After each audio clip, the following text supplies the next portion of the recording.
had always believed in the sanctity of marriage. To me, it was a partnership built on trust, honesty, and shared values. My wife, Melissa, and I had been married for 7 years. We laughed together, supported each other, and navigated the ups and downs of life as a team. I never imagined that one day, the person I trusted most would present me with a proposition that would shake the very foundation of our marriage. It started innocuously enough. Melissa had been seeing a therapist for months. She said it was to work on stress, anxiety, and the pressures of balancing career and home life. I respected her decision, believing that professional guidance could strengthen our relationship, not weaken it. I had no reason to suspect that the therapy sessions would introduce a radical idea that would challenge everything we had built. One evening, Melissa seemed distant, lost in thought, and unusually quiet. I asked her what was wrong, concerned that something serious had happened at work. She shook her head, forcing a small smile, and said, "It's nothing, just something I've been thinking about."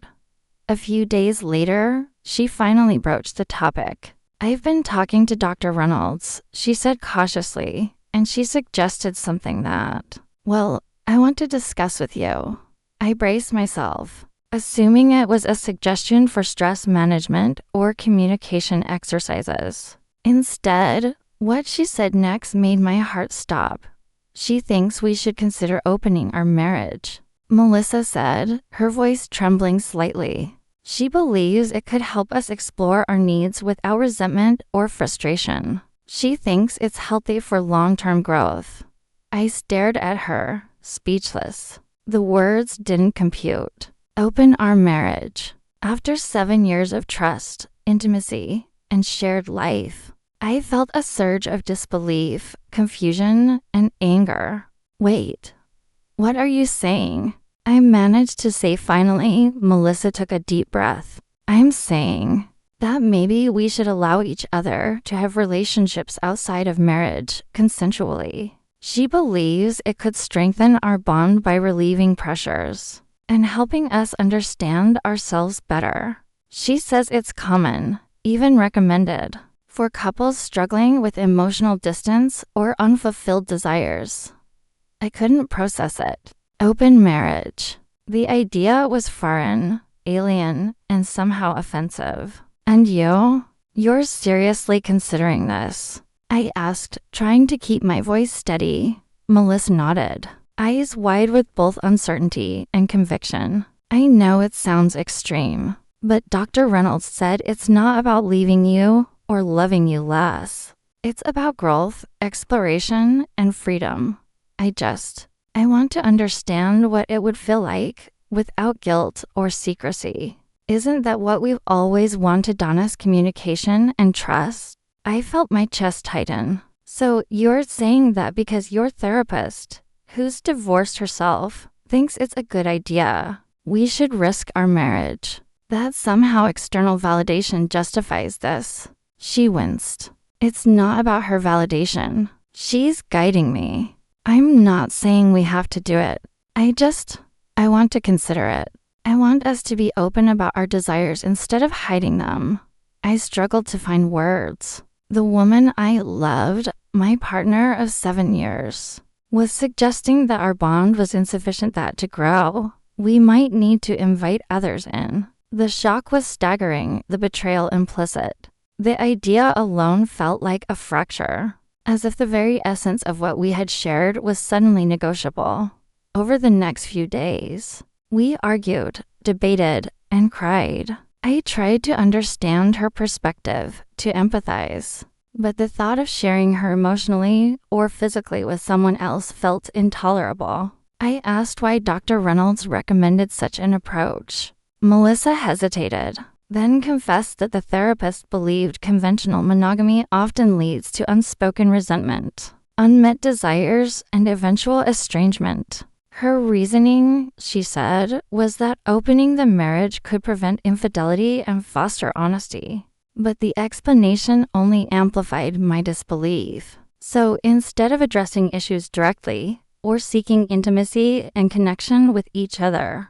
The solution is to involve other people. That's the advice of someone who's divorced and clearly has her own unresolved experiences. I asked, incredulous. Melissa's eyes welled with tears. I'm not saying I want to leave you. I love you.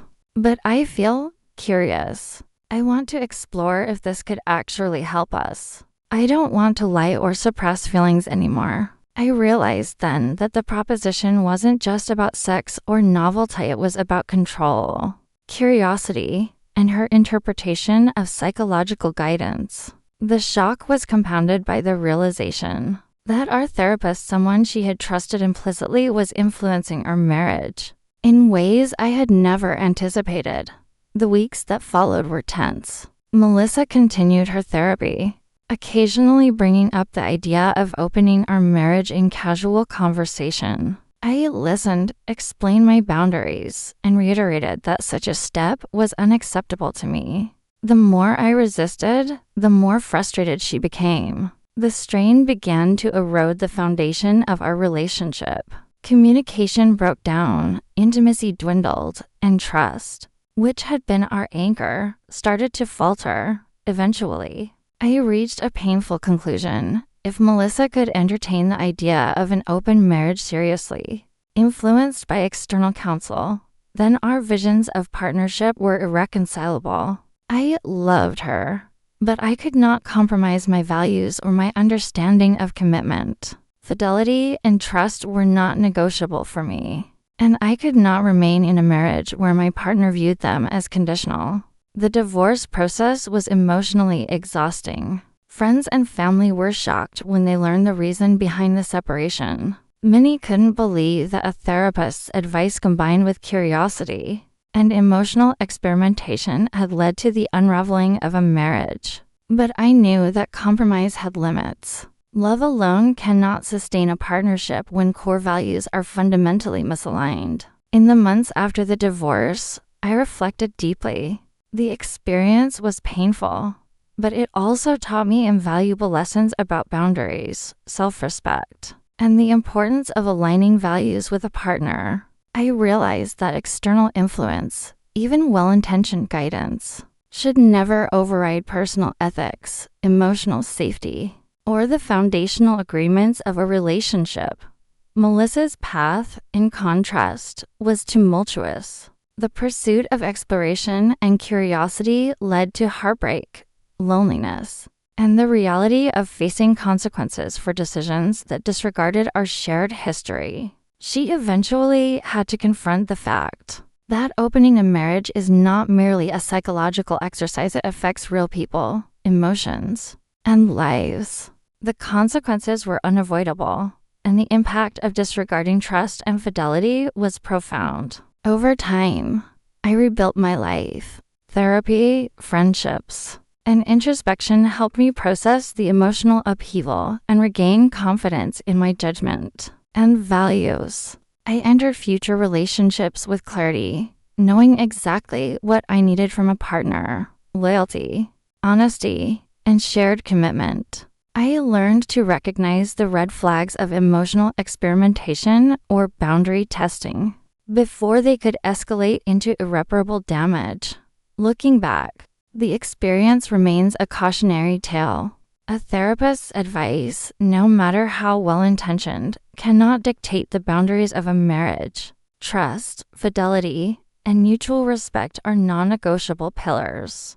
Attempts to reinterpret them under the guise of growth or exploration may lead to profound betrayal, heartbreak, and the eventual dissolution of a relationship. Ultimately, Melissa's proposal shocked me not merely because of the content, but because it revealed a misalignment in values and priorities I had not anticipated. My refusal to compromise preserved my integrity, clarified my boundaries, and set the stage for healthier, more aligned relationships in the future.